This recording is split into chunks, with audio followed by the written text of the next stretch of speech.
All right, so we're gonna do a part 2 to the plow truck. We did a video, it's been months ago. Yeah, 17 years ago. Something like that.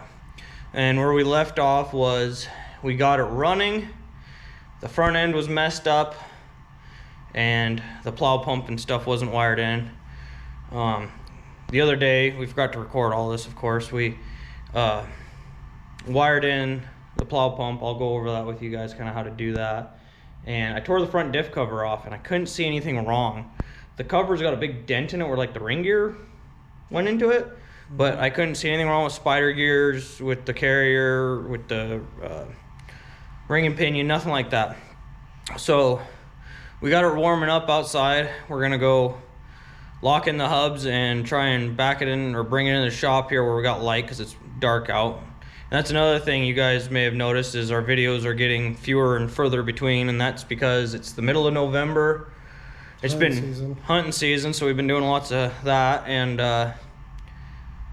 and we just haven't had anything going on. So when it's hunting season, we do hunt. We don't work on a whole lot of cars. So our videos from now until probably winter time, depending on what kind of calls we get this winter, will probably be further and few between. This winter we'll try and do some builds and stuff, fix up some stuff, maybe do some tutorial type stuff, but yeah, we're not very good educators. No, we're good at breaking stuff. Yeah, bubble gum and duct tape, you know. Bubble gum and duct tape will get you a long ways. Yeah. So let's go see if this front tire will roll. For whatever reason, when we went to load it on the trailer, the hubs were locked in and we were trying to winch it onto the trailer. The driver's side front tire was locked up solid. It was just sliding. We got the hubs to unlock, rocking it back and forth, and once the hubs unlocked, it rolled right up on the trailer, no problem. And now that we've been into the front diff cover and I don't see nothing wrong, I don't know what's going on. So now that it's running and driving under its own power, we'll try to lock the hubs in, see if the tires roll, see if there really is something wrong with the front end. If there's not, that'd be great because we can just... Now, another thing is when I pulled the front diff cover off, there was like, I don't know, a teaspoon worth of gear oil in there. Hardly enough to even leak out. Yeah. So there might still be something wrong. It might have had a seized bearing or something. I don't know. Last time you drove it, it was parked where it was left, and it was in four-wheel drive, so it might have got seized up or something. But let's go. I guess there's one way to figure it out. Maybe she's good now. Oh, it's fine. It's fixed itself. All right. Sorry, it's dark out. We're one-handing it. It's running awesome. We're gonna go ahead and lock these hubs in. Put her on the plow. Lock this one in.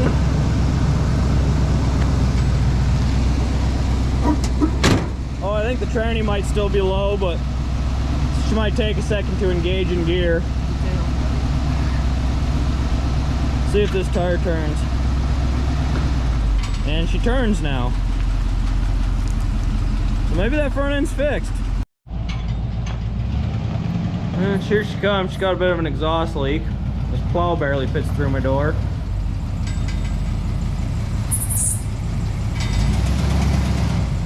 But she seems to run just fine. And the tire's still turning. That's a great news. Keep going. About there.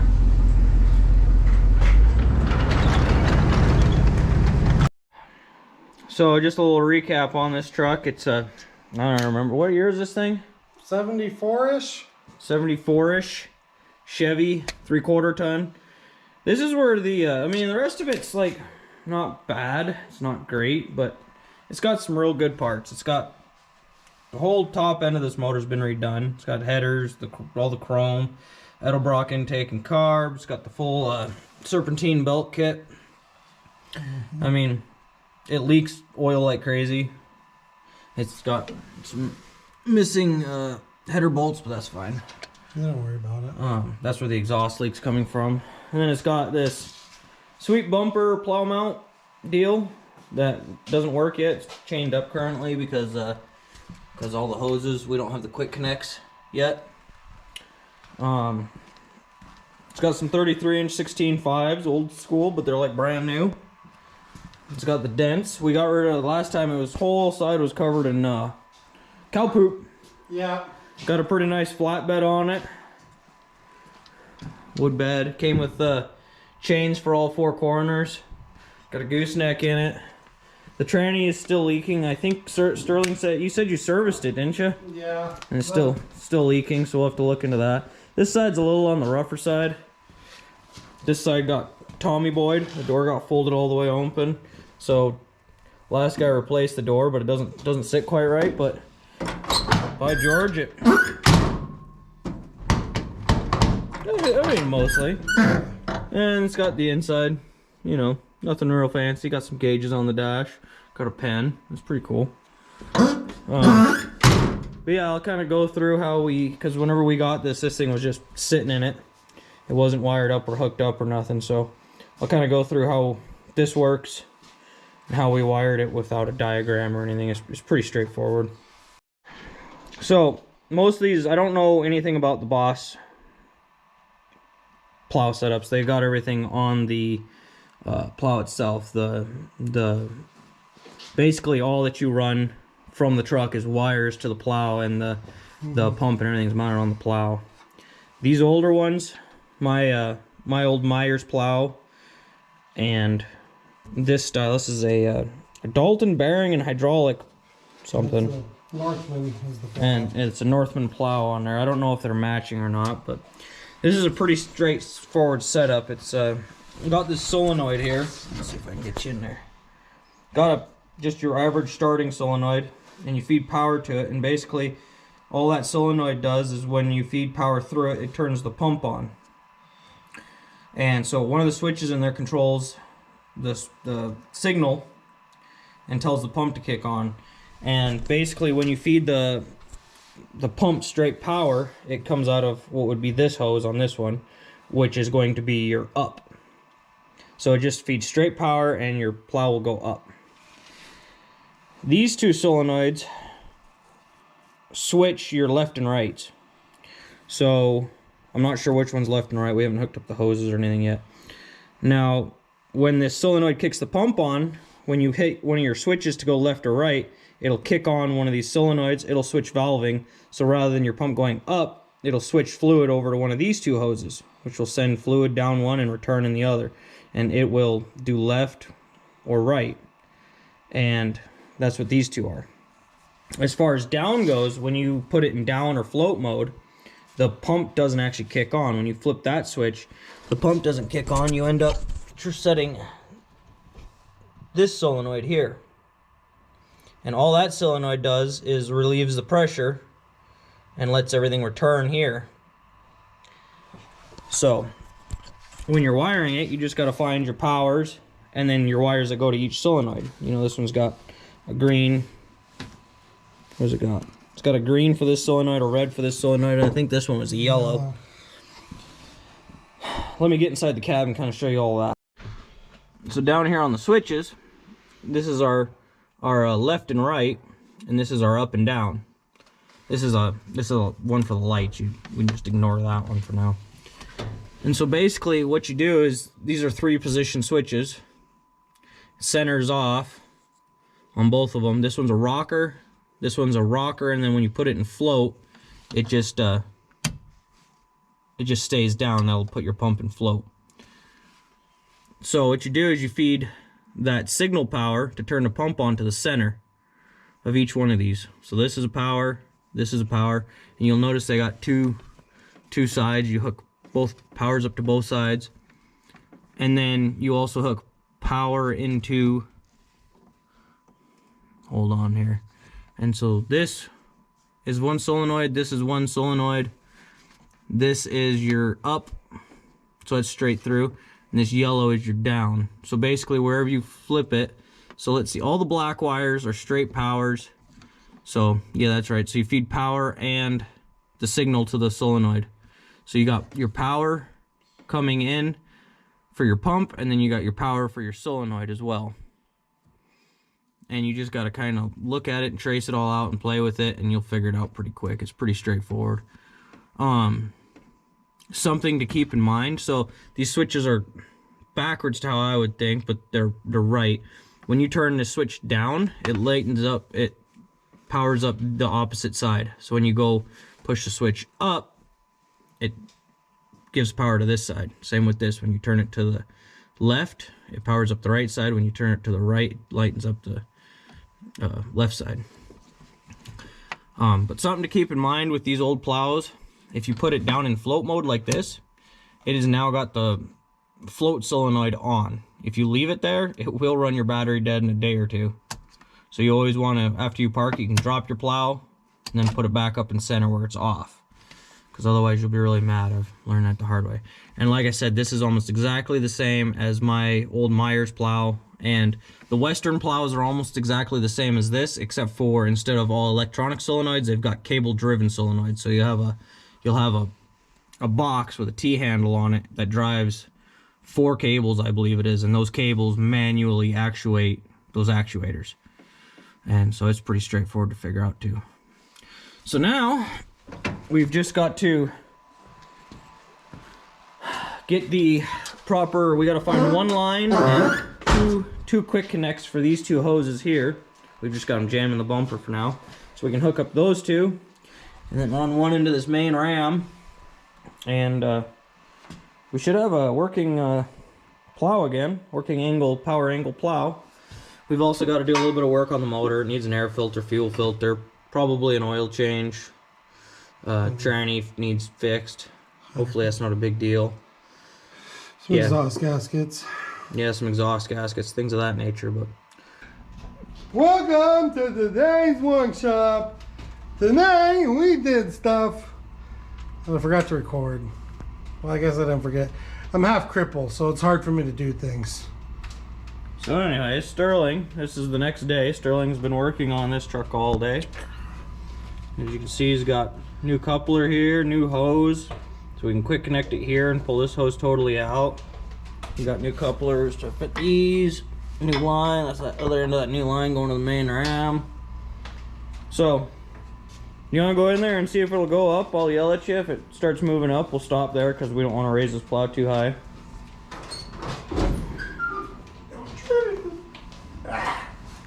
See if we... Nope. See if we did everything right. A little more. Keep going. Keep going. Look at there. Okay, that's good. Down. Perfect. Try your directions.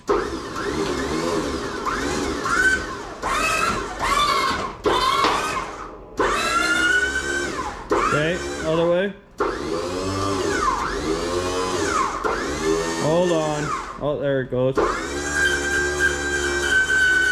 Okay. She works. She sounds like she probably needs a... She probably needs fluids. She needs a little fluid, I think, and... all the air bled out, but we did it right, I think.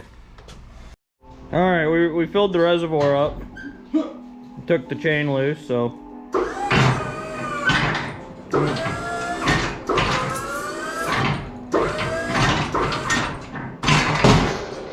just like that, she works good.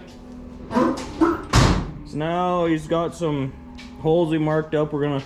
these headlights basically shine right into the back of the plow when it's up. So we're gonna mount a light bar here. Gotta tap some holes so we can mount a light bar. And he's already got a fuel filter and an air filter in it. And oh, the header, we gotta do the header work yet. And differential, we still got the differential pulled apart. And tranny service and just a few little things and bing bang boom. Well, it's got no lights in the back bumper. It's got lights, but none of them are hooked up. So it'd probably be nice because this time of year it's dark from the time you get up till the time you go to sleep. Pretty much, yeah. So we're gonna try and wire in at least some backup lights and stuff. Maybe some brake lights so you can drive it down the road. Alright, so Sterling's stuck.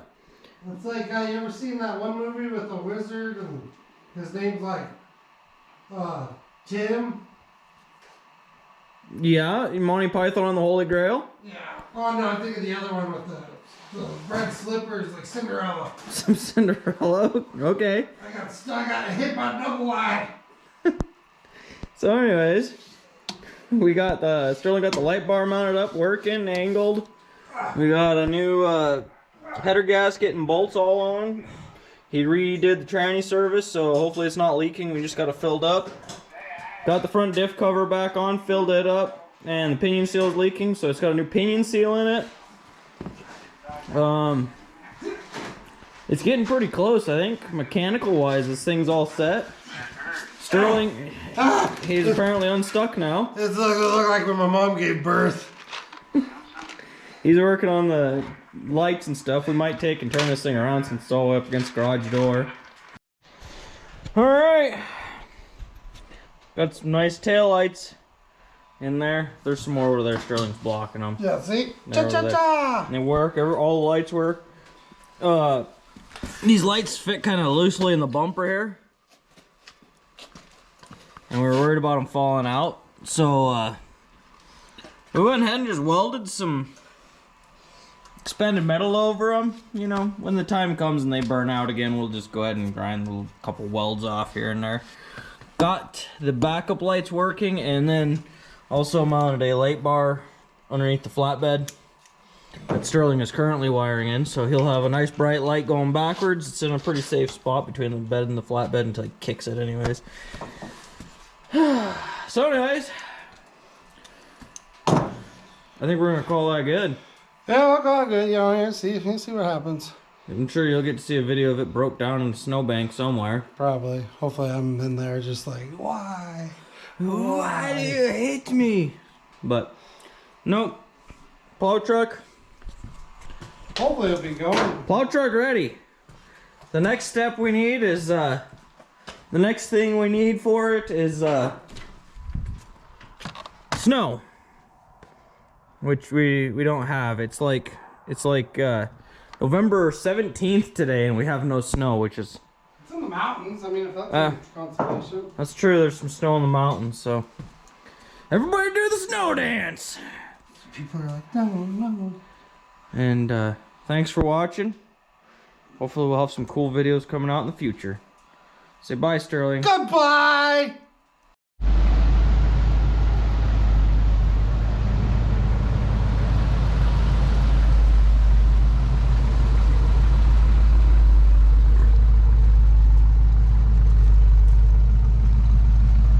We're missing one backup light there. That's okay. I think she's all ready for plowing some snow. Probably could use some...